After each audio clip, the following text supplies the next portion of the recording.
Genesis 41. After 2 whole years Pharaoh dreamed that he was standing by the Nile, and behold, there came up out of the Nile 7 cows, attractive and plump, and they fed in the reed grass. And behold, 7 other cows, ugly and thin, came up out of the Nile after them, and stood by the other cows on the bank of the Nile. And the ugly thin cows ate up the 7 attractive plump cows. And Pharaoh awoke. And he fell asleep and dreamed a second time. And behold, 7 ears of grain, plump and good, were growing on one stalk. And behold, after them sprouted 7 ears, thin, and blighted by the east wind. And the thin ears swallowed up the 7 plump, full ears. And Pharaoh awoke, and behold, it was a dream. So in the morning his spirit was troubled, and he sent and called for all the magicians of Egypt and all its wise men. Pharaoh told them his dreams, but there was none who could interpret them to Pharaoh.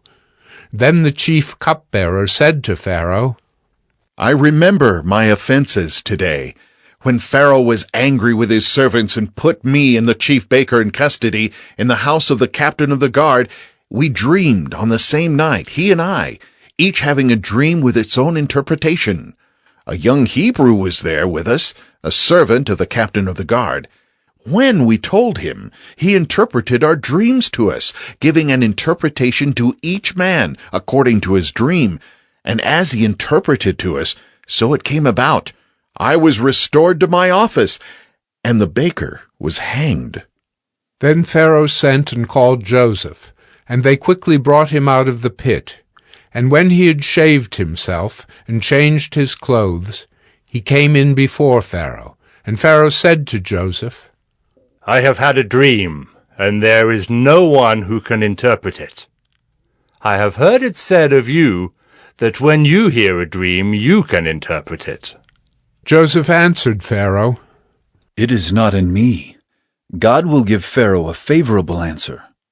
Then Pharaoh said to Joseph, Behold, in my dream I was standing on the banks of the Nile. 7 cows, plump and attractive, came up out of the Nile and fed in the reed grass.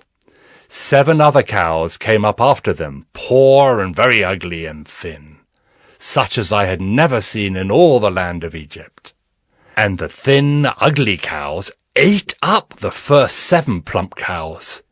But when they had eaten them, no one would have known that they had eaten them, for they were still as ugly as at the beginning. Then I awoke. I also saw in my dream 7 ears growing on one stalk, full and good.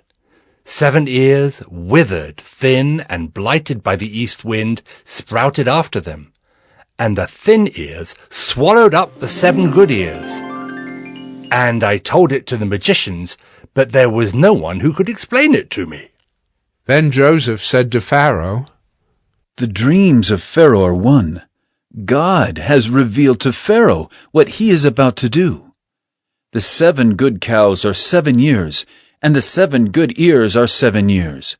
The dreams are one. The 7 lean and ugly cows that came up after them are 7 years, and the 7 empty ears blighted by the east wind are also 7 years of famine. It is as I told Pharaoh. God has shown to Pharaoh what he is about to do. There will come 7 years of great plenty throughout all the land of Egypt. But after them there will arise 7 years of famine, and all the plenty will be forgotten in the land of Egypt. The famine will consume the land, and the plenty will be unknown in the land by reason of the famine that will follow, for it will be very severe. And the doubling of Pharaoh's dream means that the thing is fixed by God, and God will shortly bring it about. Now, therefore, let Pharaoh select a discerning and wise man, and set him over the land of Egypt. Let Pharaoh proceed to appoint overseers over the land and take 1/5 of the produce of the land of Egypt during the 7 plentiful years, and let them gather all the food of these good years that are coming, and store up grain under the authority of Pharaoh for food in the cities, and let them keep it. That food shall be a reserve for the land against the 7 years of famine that are to occur in the land of Egypt, so that the land may not perish through the famine." This proposal pleased Pharaoh and all his servants, and Pharaoh said to his servants, "Can we find a man like this, in whom is the Spirit of God?" Then Pharaoh said to Joseph, "Since God has shown you all this, there is none so discerning and wise as you are. You shall be over my house, and all my people shall order themselves as you command. Only as regards the throne will I be greater than you." And Pharaoh said to Joseph, "See, I have set you over all the land of Egypt." Then Pharaoh took his signet ring from his hand, and put it on Joseph's hand, and clothed him in garments of fine linen, and put a gold chain about his neck. And he made him ride in his second chariot, and they called out before him, "Bow the knee!" Thus he set him over all the land of Egypt. Moreover, Pharaoh said to Joseph, "I am Pharaoh, and without your consent no one shall lift up hand or foot in all the land of Egypt." And Pharaoh called Joseph's name Zaphenath-Paneah, and he gave him in marriage Asenath, the daughter of Potipherah, priest of On. So Joseph went out over the land of Egypt. Joseph was 30 years old when he entered the service of Pharaoh, king of Egypt. And Joseph went out from the presence of Pharaoh, and went through all the land of Egypt. During the 7 plentiful years the earth produced abundantly, and he gathered up all the food of these 7 years, which occurred in the land of Egypt, and put the food in the cities. He put in every city the food from the fields around it. And Joseph stored up grain in great abundance, like the sand of the sea, until he ceased to measure it, for it could not be measured.